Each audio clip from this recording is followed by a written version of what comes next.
अमर तूं थी वञी त, अमर तूं थी वञी त जी पियो झुरे। गुलाब जी ॿारी बणिजी अलाए जे केॾियूं बरसातियूं सठियूं तूं।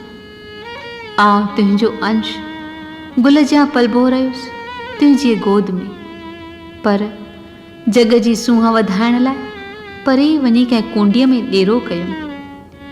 मोटी न मुखरियूं उसरियूं मुंहिंजे सीने ते अलॻि उसरण लाइ मजबूर थी पियसि, मगर तूं थी वञी त जी पियो झुरे। मज़ूर सामान खणण लाइ सीरिया बीठा आहिनि।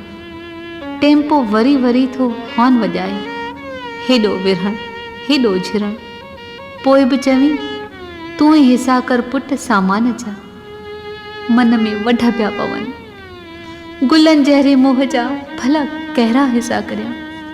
रुगो पियो चवां अमर तूं थी वञी त जी पियो झुरे। भाउर भेनर कचरी कांभ मुंहुं सुसायो वेठा आहिनि सामान ते। आउं त धारियो थी पियो आहियां हिननि लाइ। सभु ईअं सम्झी वेठा आहिनि त आउं ॼाणी वाणी थो तोखे धार करियां। हिननि खे कहिड़ी कल त अमर तूं थी वञी त मुंहिंजो जी पियो झुरे।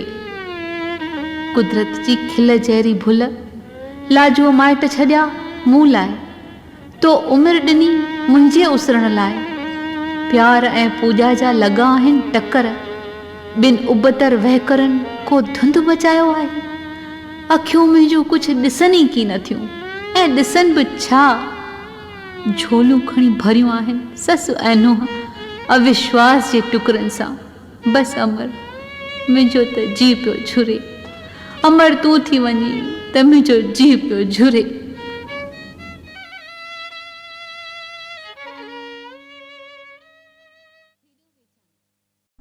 श्रीमती सुंदरी उतमचंदाणीअ जो ही अदब लतीफ़ तव्हां ॿुधी रहिया हुआ आशा चांद जे आवाज़ में। हुन जूं ॿियूं रचनाऊं, कहाणियूं, नॉविल वग़ैरह तव्हां पढ़ी सघो था, ॿुधी सघो था हुन जे वेबसाइट sundariuttam.com ते।